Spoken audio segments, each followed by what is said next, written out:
Good morning, student. How are you? Student, last जो हमारी video थी वो environment keeps on changing with time, कि जो इन्वायरमेंट है वो टाइम के अकॉर्डिंग जो वो चेंज हो जाता है, जिसके अंदर चेंजिंग जो थे वो टू टाइप्स के थे। एक स्लो चेंजिंग, एक सेकंड था फास्ट चेंज। तो ये हमारा टॉपिक था।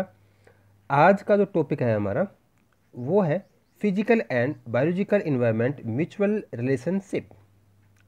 बच्चों, यहाँ पर हम करेंगे कि जो फिजिकल इन्वायरमेंट है और जो बायोलॉजिकल इन्वायरमेंट है, इन दोनों के जो म्यूचुअल रिलेशनशिप है उसका इफ़ेक्ट जो human bodies and human activities के ऊपर कहाँ तक उसका इफ़ेक्ट रहता है और उस रिलेशनशिप का क्या रिजल्ट क्या निकलता है। If we study the life of the pygmy tribe living in the basin of Congo River, we will find that their body structure and lifestyle is governed by the physical environment, while their food habits and economic activities are governed by the biological environment. Their life is fully dependent on both of them.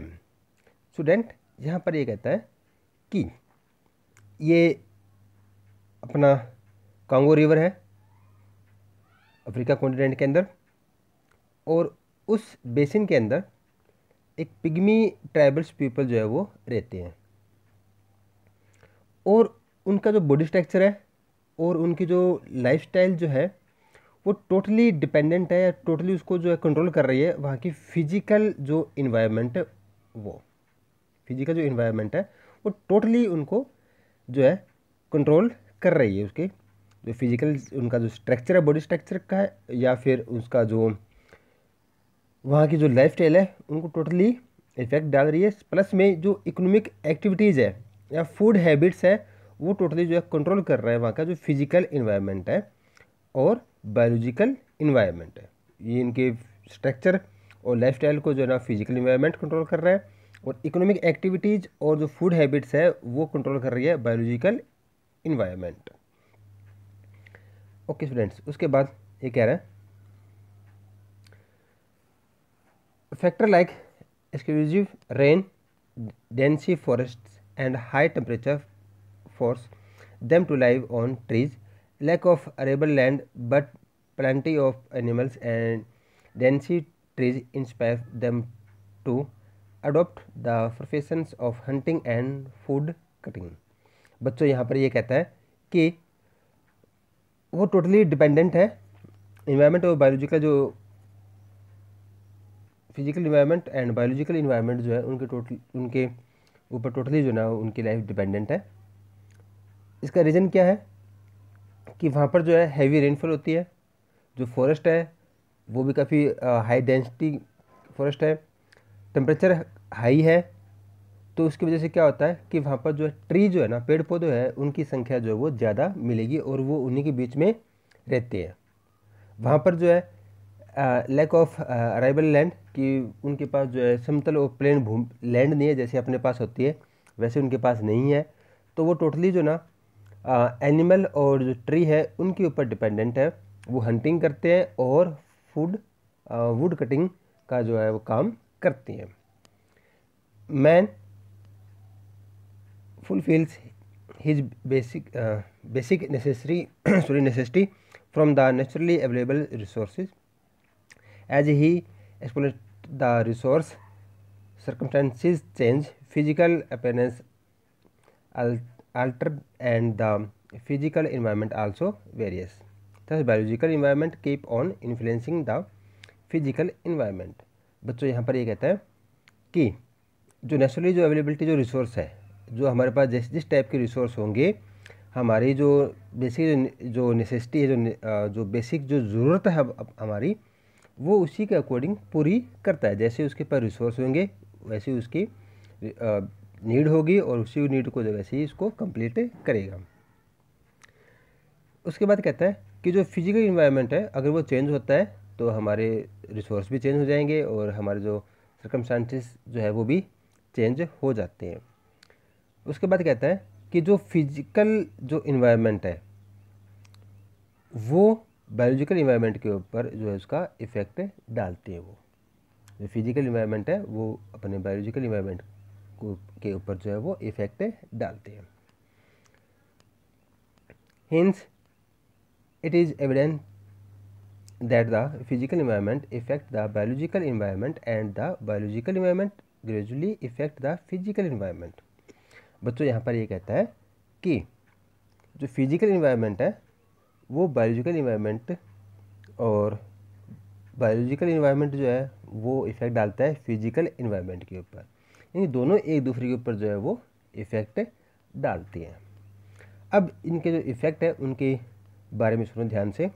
देखो, जब हमने ये topic जब start किया, physical and biological environment mutual relationship, बच्चों इन्होंने जो example दिया है वो पिग्मी जो ट्राइबल्स पीपल है उनके बारे में। यहाँ पर जो पिक्चर दी गई है ये उन्हीं पिग्मी जो ट्राइबल्स पीपल है उनकी जो ना ये पिक्चर जो है यहाँ पर दी गई है। इस पिक्चर के अंदर आप देख सकते हैं कि इनका जो बॉडी स्ट्रक्चर है वो कितना डिफरेंट टाइप का है। इनके जो है जो नोज़ है वो काफ़ी चपटी और चौड़ी है। उनके बाल देख सकते हैं कि आप घुंघराले इनके बाल है। आंखें जो है वो अंदर की तरफ धसी हुई है और रंग जो है इनका वो काफ़ी कलर जो है इनका वो काफ़ी ब्लैक है। तो वहाँ इस टाइप की जो स्ट्रक्चर है बॉडी स्ट्रक्चर, इसका इफ़ेक्ट जो वहाँ के जो फिजिकल इन्वायरमेंट है ना उस इन्वायरमेंट के कारण ही ऐसा उनका बॉडी स्ट्रक्चर हुआ है, क्योंकि वहाँ पर टेम्परेचर हाई है, हैवी रेनफॉल होती है, टेम्परेचर कभी भी जो है लो नहीं होता, पूरे साल जो टेम्परेचर हाई बना रहता है। तो इस तरह से वहाँ के जो फिजिकल इन्वायरमेंट है उस इन्वायरमेंट के वजह से यहाँ पर इनकी जो बॉडीज़ है जो स्ट्रक्चर है वो इस टाइप का होता है। अब अलग अलग फिजिकल इन्वायरमेंट के अंदर अगर डिफरेंट टाइप के फिजिकल इन्वायरमेंट है तो वहाँ पर जो ह्यूमन बॉडीज़ है उनका स्ट्रक्चर भी जो है डिफरेंट टाइप का मिलेगा। फॉर एग्ज़ाम्पल, अगर आप हिली एरिया पर देखोगे कि जो टोटली जो है हाई एल्टीट्यूड के ऊपर जो वहाँ के जो पीपल होंगे उनकी हाइट जो है वो थोड़ी कम हो जाती है, उनकी आंखें जो है ना वो ज़्यादा बड़ी नहीं होती, नाटे कद के होते हैं, रंग उनका साफ़ होता है। जैसे हम देख सकते हैं कि नेपाल के अंदर जो है, भूटान में है, या इंडिया के नॉर्थ ईस्ट पार्ट के अंदर है, चाइना के अंदर है, तो वहाँ के ये लोग हैं वो उसके जो इन्वायरमेंट है जो फिजिकल जो इन्वायरमेंट है उस इन्वायरमेंट की वजह से ऐसा होता है। अगर हम जाएंगे थोड़ा और नॉर्थ पोल या साउथ पोल की वाली साइड जहाँ टेम्परेचर हमेशा लो बना रहता है, तो वहाँ के जो लोग हैं उनके जो बॉडी स्ट्रक्चर है वो डिफरेंट टाइप का मिलेगा। उनकी हाइट लंबी मिलेगी, उनके जो बाल है वो सुनहरे और काफ़ी सैनी बाल मिलेंगे, रंग बिल्कुल सफ़ेद वाइट बिल्कुल क्लीन जो है वो उनका कलर मिला। तो जिस टाइप के जैसी जो हमारा फिजिकल इन्वायरमेंट मिलेगा बॉडी स्ट्रक्चर जो है उसी टाइप से बन जाएगी। और उसके बाद कहता है कि उनकी जो फूड हैबिट है या फिर उनके जो इकोनॉमिक एक्टिविटी है, जिस टाइप के जैसे जो फिजिकल इन्वायरमेंट और जो बायोलॉजिकल इन्वायरमेंट मिलेगा वहाँ के पीपल जो है उसी तरह की इकोनॉमिक एक्टिविटी करेंगे। फॉर एग्जांपल, जो इंडिया का नॉर्थ प्लेन एरिया है, यहाँ प्लेन एरिया बिल्कुल, और जो यहाँ की सॉइल जो है वो काफ़ी फर्टिलिटी सॉइल है, तो लोग यहाँ पर जो ना वो क्या करते हैं, एग्रीकल्चर कर रहे हैं। अगर जिस पार्ट के अंदर अगर मिल जाए हमारे मिनरल्स मिल जाते हैं तो हम उनकी माइनिंग करेंगे। अगर ना मिनरल्स हैं ना प्लेन एरिया है, वहाँ अगर फॉरेस्ट कवर एरिया ज़्यादा है तो हम जो हमारी एक्टिविटी होगी वो वुड कटिंग की होगी। तो जैसा जिस टाइप के इन्वायरमेंट जिस टाइप के रिसोर्सेज मिलेंगे बच्चों, इकोनॉमिक एक्टिविटी जो ना उसी टाइप से इकोनॉमिक एक्टिविटी भी होगी। नेक्स्ट टॉपिक है हमारा ecological system, plants and animal and the environment in which they live form on ecosystem और इकोलॉजिकल सिस्टम। जहाँ प्लांट्स एंड एनिमल्स और जो इन्वायरमेंट होता है उसके अंदर जब वो लाइव रह रहे होते हैं तो वो एक इकोसिस्टम को या इकोलॉजिकल सिस्टम को जो है वो क्रिएट करते हैं। Ecosystem are unit of the biosphere, millions of different ecosystem together from earth biosphere. देखो बच्चों, यहाँ पर ये क्या कहता है कि जो इकोसिस्टम की जो यूनिट है, उस यूनिट के अंदर जो बायोस्फीयर जो आता है, और बायोस्फीयर के अंदर जो क्या आता है कि मिलियन ऑफ डिफरेंट इकोसिस्टम जो है वो एक दूसरे के ऊपर आते हैं, और अर्थ के ऊपर जो काफ़ी डिफरेंट टाइप के जो है ना बायोस्फीयर क्रिएट करते हैं। An ecosystem may be as small as a pond or woodland or as large as on ocean or an equatorial forest. देखो बच्चों, यहाँ पर कहता है कि इकोसिस्टम जो है ना, चाहे वो एक छोटे से स्मॉल सा जो पॉन्ड है, एक हम जिसको बोलते हैं, जो तालाब जिसको बोल देते हैं, चाहे वो हो, चाहे एक वुडलैंड कि हम अपना कहीं भी एक जो पेड़ पौधे हैं वो लगाओ, या फिर एक लार्ज ओशन है, या फिर इक्वेटरल फॉरेस्ट एरिया है। इकोसिस्टम जो है ना वो हर एरिया के अंदर, हर पार्ट के अंदर जो है वो मिलेगा। इकोसिस्टम में क्या होता है, या इकोलॉजिकल सिस्टम की जो यहाँ पर अपने फिजिकल इन्वायरमेंट और बायोलॉजिकल इन्वायरमेंट, ये टोटल इस इन्वायरमेंट के अंदर जो प्लांट और एनिमल्स हैं वो एक दूसरे के ऊपर डिपेंडेंट है, वो एक दूसरे के ऊपर डिपेंडेंट है। या हम यूँ कहें कि एक फूड चेन का जो सिस्टम है उसके अंदर जो है वो इकोसिस्टम का ही पार्ट आ जाता है। All ecosystem consist of abiotic and biotic components in their environment. The biotic components are non-living parts of an ecosystem, while the biotic components, देखो बच्चों यहाँ पर क्या कहता है कि जो इकोसिस्टम है वो एबायोटिक और बायोटिक कंपोनेंट से जो हमारे इन्वायरमेंट है उसके ऊपर डिपेंडेंट होते हैं, एबायोटिक और बायोटिक। द एबायोटिक जो कंपोनेंट्स हैं वो नॉन लिविंग पार्ट्स हैं, और जो इकोसिस्टम का जो अदर पार्ट है बायोटिक कंपोनेंट, वो लिविंग पार्ट्स के अंदर जो है वो आ जाता है। तो बच्चों यहाँ पर जो है हम देख सकते हैं कि एक चैन सिस्टम जो है वो बनाया गया है। इसमें जो है हमें हमारे पास जो एनर्जी का सबसे बड़ा जो सोर्सेज है वो सन है। सन से जो है वो ट्री जो है ना वो सनलाइट से लेकर जो है वो फूड जो प्रोड्यूस करता है। उसके बाद उसी ट्री को जो है ना उससे जो फल फूल लगते हैं उसको पक्षी खाते हैं या खरगोश खा रहे हैं, यहाँ पर आप देख सकते हैं। तो ये टोटली जो एक दूसरे के ऊपर जो डिपेंडेंट है, ये एक दूसरे से जो ना फूड जो है ना वो ले रहे हैं। यहाँ पर प्राइमरी सेकेंडरी जो कंज्यूमर है उनके बारे में जो है वो बताया गया है। उसके बाद ये कहता है are living part of the ecosystem. Within the ecosystem living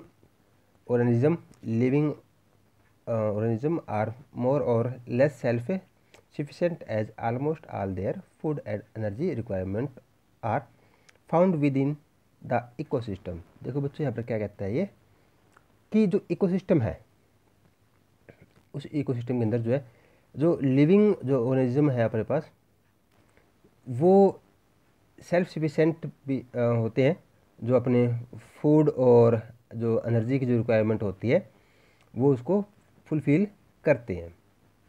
for example plants also called the producer manufactures their own food with the help of energy tapped from the sun. ये कहता है कि जो ना जो plant है वो एक प्रोड्यूसर है, और जो अपना फूड जो है ना वो एक ओवन बेस्ड ही है। वो फूड जो है ना वो एनर्जी जो सन से जो है वो लेता है और उससे जो अपना फूड जो वो बनाता है। This plant then become the food for plant eating bird and animal called the primary consumer. देखो बच्चों क्या कहता है कि जो प्लांट है उस प्लांट से जो है ना उससे बर्ड और एनिमल जो उसको खाते हैं और उसको जो है प्राइमरी कंज्यूमर्स बोलते हैं, कि जो ना वो उससे ले रहे हैं। जो बर्ड्स हैं जो एनिमल्स हैं वो जो पेड़ पौधे खा रहे हैं वो प्राइमरी कंज्यूमर्स हैं। The secondary consumers are the bird and animals that feed on other bird and animal.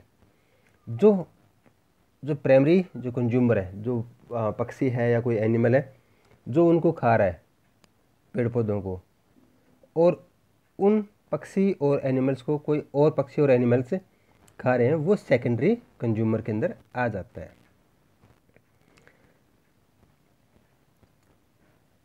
The dead remains of plants and animals are the broken down or decomposed by fungi, bacteria, etc. called the decompose into materials which plant can take up from the soil as nutrients.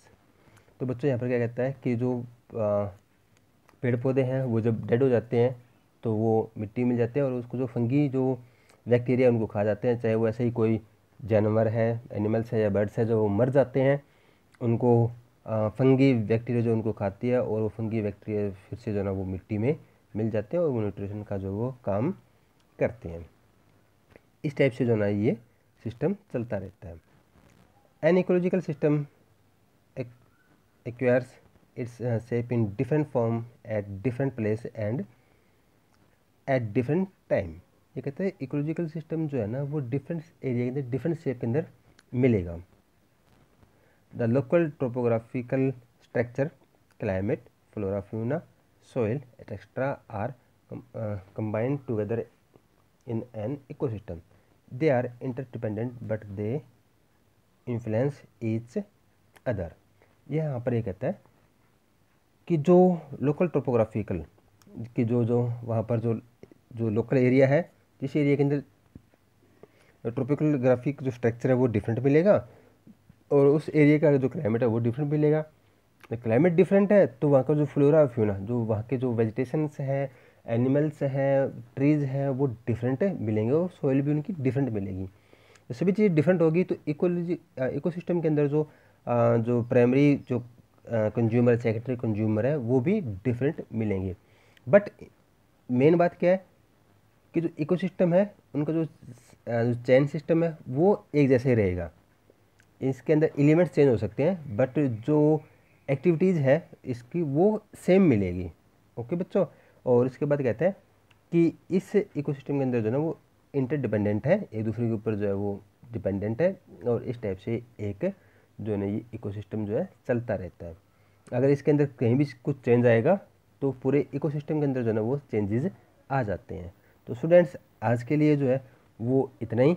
Next जो है हमारा होगा वो ecological balance और study of environment A necessity, इसके ऊपर जो topic होगा और वो टॉपिक जो है हमारे इस लेसन के लास्ट टॉपिक रहेंगे। Thank you students, have a nice day.